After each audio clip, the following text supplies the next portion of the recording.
Hello everyone. तो कैसे हैं आप? उम्मीद है बढ़िया होंगे और मस्त होंगे। आज का जो हमारा टॉपिक है वो है map of consciousness. Map of consciousness एक पूरा बुक है। आप इसे इजीली पढ़ सकते हो। डिजिटली ये आराम से अवेलेबल है। आप गूगल पर सर्च मारोगे तो आराम से एक उसका PDF बुक का आ जाएगा और आप पढ़ सकते हो। तो मैप ऑफ कॉन्शियसनेस जो डेवलप किए हैं उनका नाम है David R Hawkins. Doctor David R Hawkins काफ़ी मिस्टिक इंसान थे, रहस्यवादी इंसान थे। इनका जो शौक था वो काफ़ी ह्यूमैनिटी में था। ये लेक्चरर भी थे, ये लेक्चर भी देते थे, काफ़ी लेक्चरर, स्पिरिचुअल टीचर भी, गाइडेंस देते थे, साइकाइट्रिस्ट भी।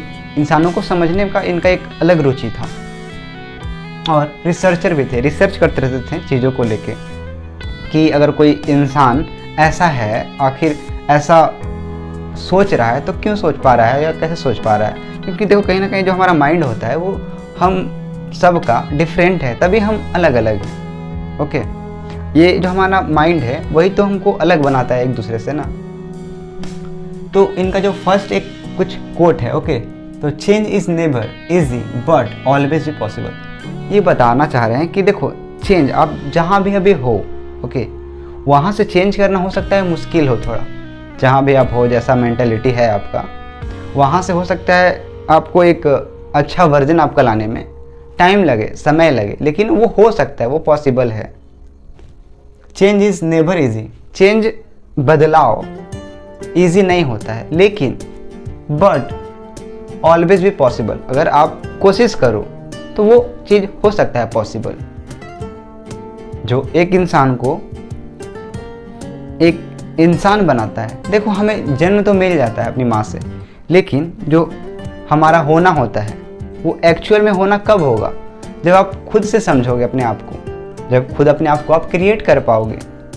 देखो जन्म तो कोई भी दे देता है, लेकिन आपको क्या बनाना है अपने आप को, आपको क्या अपने स्टोरी में लिखना है, वो आप पे डिपेंड है।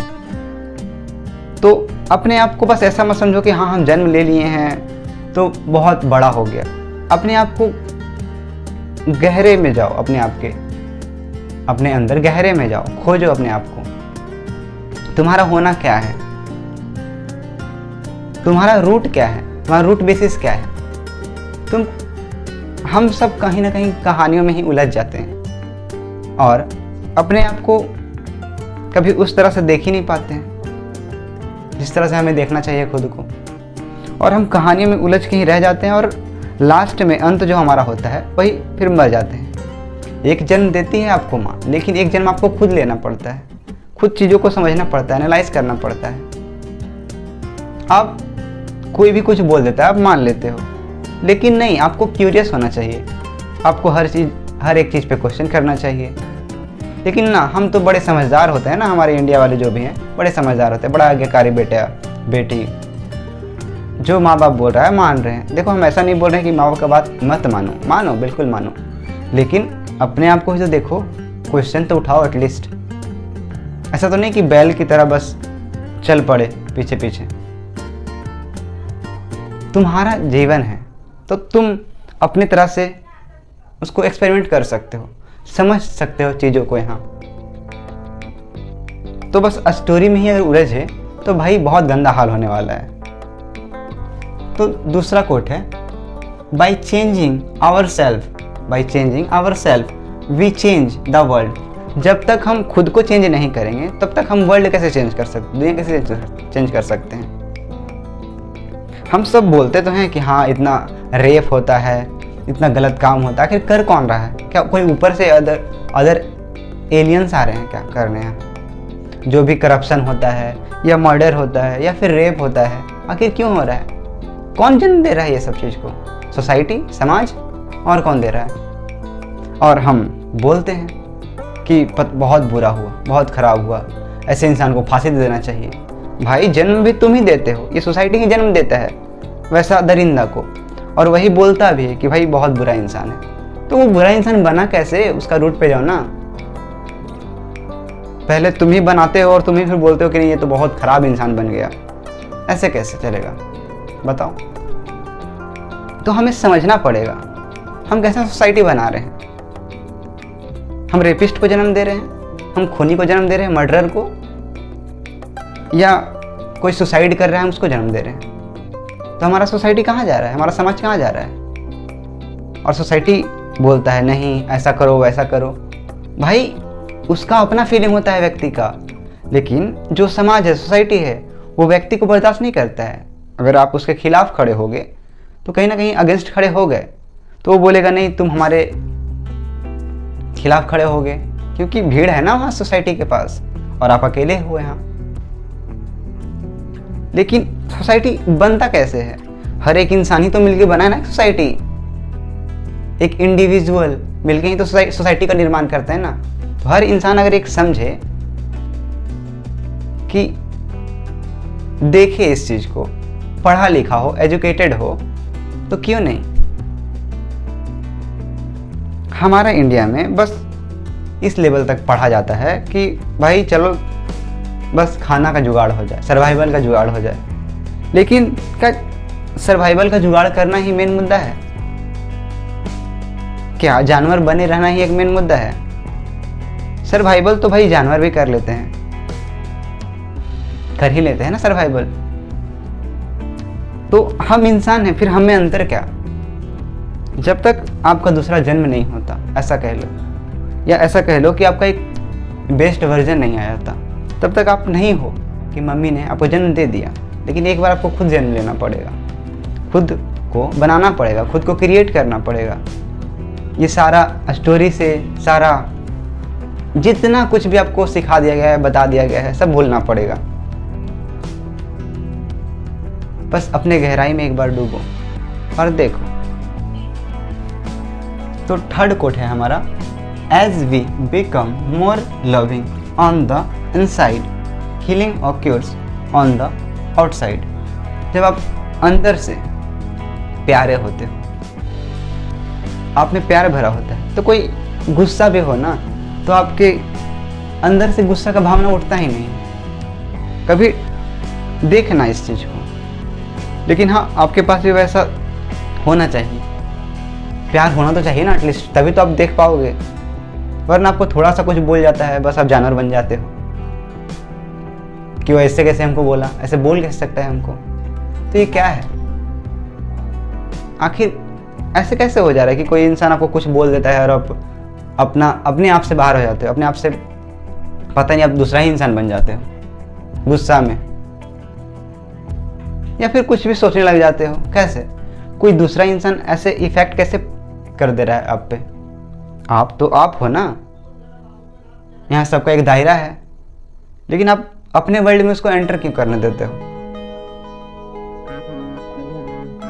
तब अगर आप में पूरा प्यार ही भरा है तो आप बस प्यार ही दे सकते हो। चाहे कोई क्रोध भी करे तो हो सकता है आपको क्रोध ना आए। तो डेविड हॉकिंस का एक स्पेक्ट्रम है मैप ऑफ कॉन्शियसनेस का, तो आप उसको अगर देखो सर्च करके तो आपको काफ़ी अच्छा से समझ में आएगा। लेवल होता है, ओके, तो लेवल में भी बात करें डेविड आर हॉकिंस का एक स्पेक्ट्रम मैप ऑफ कॉन्शियसनेस। तो सबसे जो लास्ट फ्रीक्वेंसी में होता है उससे स्टार्ट करते हैं। Same, guilt, empathy, grief, fear, desire, anger. तो आप इन इमोशंस में कहाँ स्टक हो, आप ये डिसाइड करो, ओके, कि आप कहाँ स्टक हो जाते हो। क्या आप खुद को अपराध भाव महसूस करते हो, या फिर आप खुद को लेके गिल्ट सोचते हो कि यार हम क्यों ही हैं इस दुनिया में, मेरा तो कुछ काम ही नहीं। कुछ लोग, बहुत लोग ऐसा हैं जो बोलते हैं कि यार मेरा तो कुछ काम में ही नहीं है इस दुनिया में, क्या करें हम रह के। कुछ लोग जो सुसाइड में, डिप्रेशन में होते हैं, काफ़ी लोग इस बात को बार बार बोलते हैं, ओके, आपने देखा होगा कई बार। फिर फियर, कोई कुछ ट्रोमा होता है, उससे कोई इंसान बचपन में वो ट्रोमा हुआ है, लेकिन कहीं ना कहीं वो जो ट्रोमा होता है वो बड़े तक उसका पीछा करता है, जब तक आप उस ट्रोमा से आज़ाद नहीं होगे, ओके, जब तक आप उस ट्रोमा को देख नहीं लेते एज इट इज जो है, उसको एक्सेप्ट नहीं कर लेते, तब तक कहीं ना कहीं वो जो ट्रोमा है आपके लाइफ का, चाहे कोई सा भी इंसिडेंट हो जिससे आप डरते हो, उसको तब तक आप देख नहीं लेते, जब तक वो आपका पीछा नहीं छोड़ेगा। आप उससे अगर बच रहे हो तो वो आपका पीछा कभी छोड़ने वाला नहीं है। उसको एक्सेप्ट करो, उसको देखो। फिर करेज से जब आप ऊपर उठना स्टार्ट करते हो, करेज, विलिंगनेस, एक्सेप्टेंस, रीजन, तो आप धीरे धीरे शांत होना स्टार्ट हो जाते हो, फिर चीज़ों को समझने लगते हो, चीज़ों को प्रति जागने लगते हो। फिर उसके ऊपर higher frequency, love, joy, peace, enlightenment. Enlightenment मतलब वैसा नहीं कि आप गॉड बन जाते हो या फिर तो वैसा नहीं, आपको एक समझ हो जाता है, आप फुल्ली कॉन्शियस हो जाते हो चीज़ों को लेके।